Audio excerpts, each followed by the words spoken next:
What's going down, y'all? How y'all feeling tonight? It's Frank Night, starring Frank Weeds. I got a special guest tonight, man. You know what I mean? You know how we do. We're going to keep it coming, keep it rocking, keep it moving.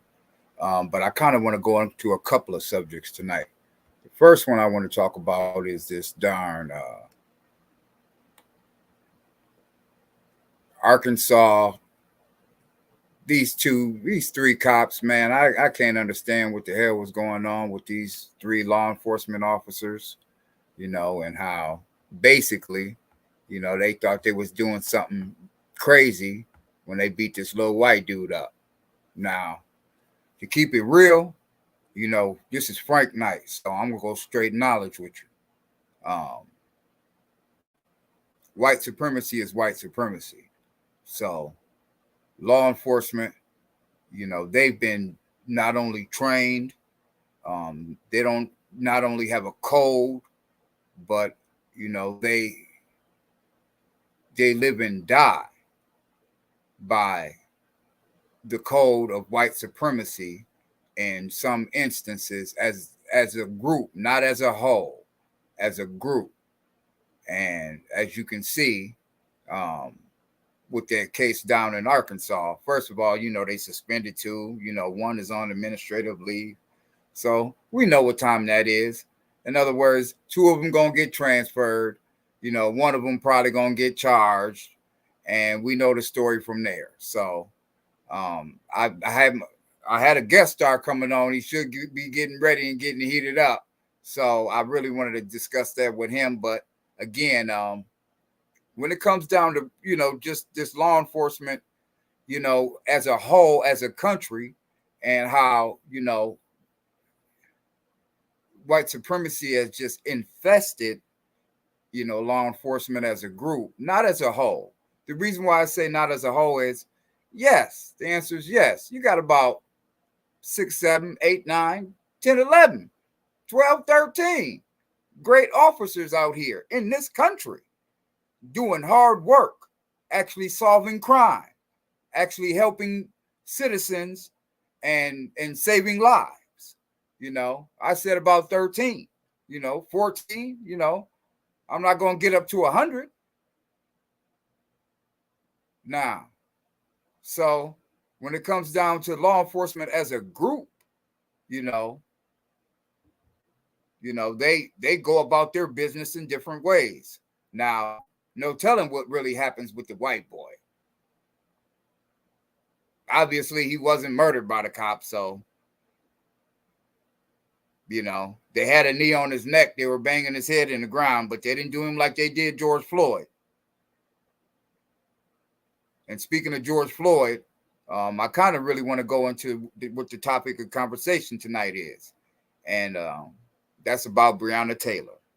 And I think we all know what happened to Breonna Taylor. We know the tragic situation that happened to that sister. We know what entailed, how a SWAT team came to her house and brutally murdered that sister by opening up her door and firing on that sister. Looks like my guest starting to arrive. What's going on, brother? Can you hear me? Yes, sir. Yes, sir. I can hear you, man. Can you hear me? Mic might be muted, baby. You might want to check that real quick. Mic sounds like it's good. My mic is on. You can't hear me? Let me see if I can if I got any technical difficulties going on here.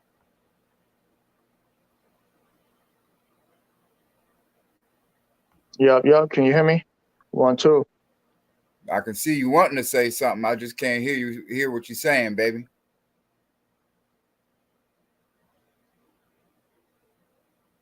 Let me see. Sure you're not muted on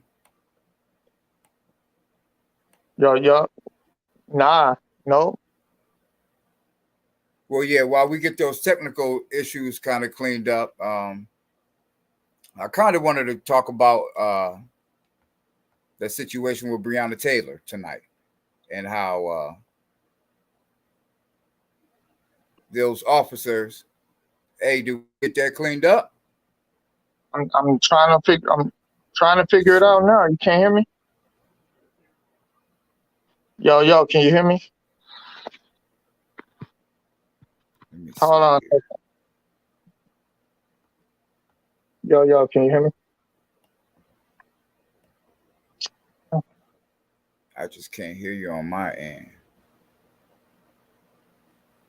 We're gonna try to get you in, baby. We're gonna definitely try to get you in, baby.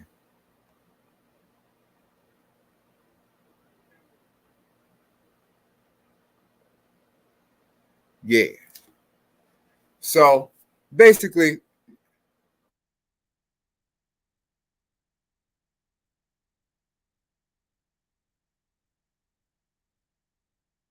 uh, with Breonna Taylor, we know about what the situation was with her and how, like I said, she was brutally murdered by, a SWAT team, an RFT, whatever you want to call it, a team Yeah. of officers, went to her house uh, with a warrant, Yes, sir. and opened up fire on that sister and her boyfriend. And today we just found out one of those officers was just indicted, with charges in regards to falsifying an affidavit warrant. And I kind of wanted my man over here to kind of talk about that a little piece, because again, what comes to these police, man, they so sneaky, it don't make no damn sense. We know what Yeah. kind of we know what kind of training they get, off duty, but you know, when it comes down to now, you're falsifying affidavit warrants, and we got judges, and in the Kyle Rittenhouse case, who doesn't want to, add in, evidence that can really get this brother, get that brother charged up for real. So again, when it's coming down to just understanding what they're doing with these cases when it comes down to black folks, I wanted to kind of get my board to chime in on that a little bit. Can you go ahead and speak on that, E? Yo, can you hear me? Can you hear me, brother? Man, I don't know what's going on. I don't think you can hear me.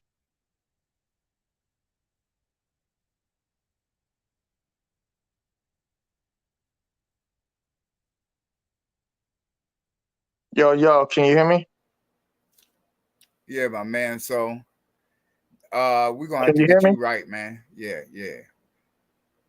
You can hear me now? Okay, cool.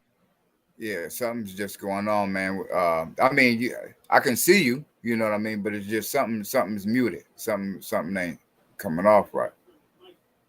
Yeah, your mic. It's something with your mic.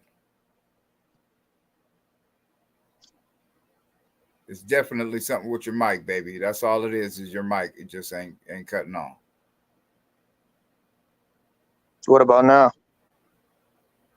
I just can't hear you. I can't hear nothing. Not even now? I can see you. I can see you clear as day, but I just I can't. don't, I can't. I don't know what's going on, man. Yeah. So definitely, baby. We're just gonna have to get them technical difficulties ironed out. But back to like I was saying, when it comes down to that situation, with when I want to get her name right, because I don't want to disrespect this woman, because I know she was just charged with Kelly Goodlett. Kelly Goodlett is the former officer that was charged in connection with Breonna Taylor's murder. And she's the first one. Ironically, she wasn't the one that took the shots. So we know right now that at least we're seeing some type of justice for this sister. Um, I would love to see that officer who took those shots on that sister. I would love to see him charged with murder, because obviously, um, can we get you back Frank, can on, you hear baby? me? Frank, can you hear me? Yeah, yeah. Obviously, with that sister, tragically being murdered, I would love to see that officer not only be charged, be convicted. And it just comes down to understanding that, these cops really need to be punished. You know what I mean? And we need to keep on the horn, making sure that these cops be punished for harming unarmed black people and killing unarmed black people. And we can't stop. The fact of the matter is we got two cases right now going, simultaneously where, you've got this woman charged, at least the first initial person charged. And now you got these so-called cops being suspended and being transferred for beating up on a white boy. And again, I always go back to beating up on the white boy because, the next day his bruises heal. George Floyd's didn't. Breonna Taylor's didn't. Jamar Clark's didn't. Philando Castile's didn't. I could go on and on. But the fact of the matter is I don't need to go on and on when we all know that we have a law enforcement organization as a group nationwide tied to white supremacic groups. And in order for us to be successful as black people, we need to be out here seeking justice every which way we can get it. And it's good to see Kelly Goldlit. It's good to see her be charged and hopefully convicted of falsifying affidavits. It doesn't make any sense right now how, in this day and age, we still got cops out here falsifying affidavit warrants, shooting black people 60 times, 90 times, shooting them 90 times, hitting them 60 times. And we're not seeing any punishments, not no consistent punishment. What I really wanted to do is I wanted to open it up to my man, but again, we'll get you back on. Can we get you on real quick? Let's see if you can say something real quick, E. 1 2 1 2. Yeah, man. Yeah, something's going on, man, with that volume, man. We'll get that connection corrected, man. You know how technical errors are, man. It just happens. Trey, did you have anything to say about that issue in regards to that officer being convicted, man? I mean, well, being charged actually, not convicted yet, but at least being charged for that crime. Well, she actually admitted that she did it, so that's good that she came forth and kept it truthful. Dealing with an issue here with my nephew Hardell Sherrill, his mother Delshia. The BCA just finished their investigation in that case and handed that case over to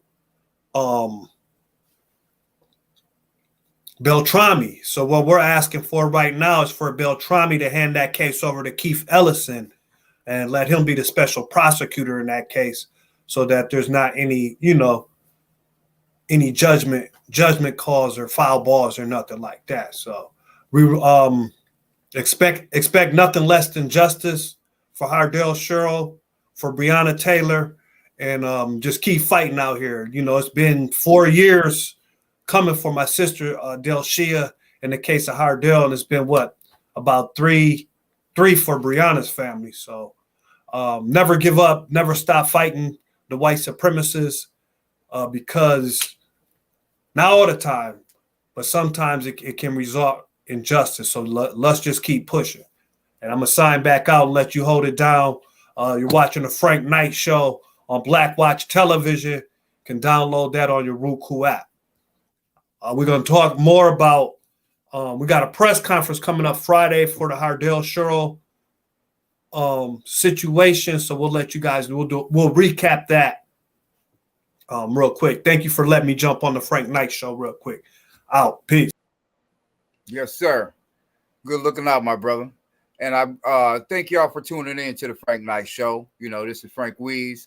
I got my man E. We're going to get them technical difficulties cleaned up, but much love. Holla.